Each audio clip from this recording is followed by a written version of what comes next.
Hey guys, what's up? So in this quick video, I'm going to show you how you can get the wink filter on TikTok. So I'm in TikTok camera. To get this effect, go here. This is the effects gallery. Okay, now I'm in trending section. Here, go to new.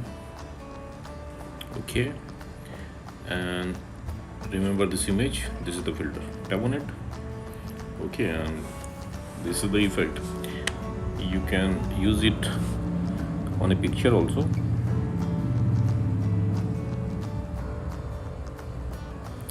Okay, and suppose you are not getting the effect from the effect gallery, then what you can do, go to discover and search for wink. Okay, on the top row you will see the effect icon. Just tap there and you will be directed to the effect page. Now from here you can add it to your favorites, and at the bottom of the page you will see the record button. You can tap there to use this effect.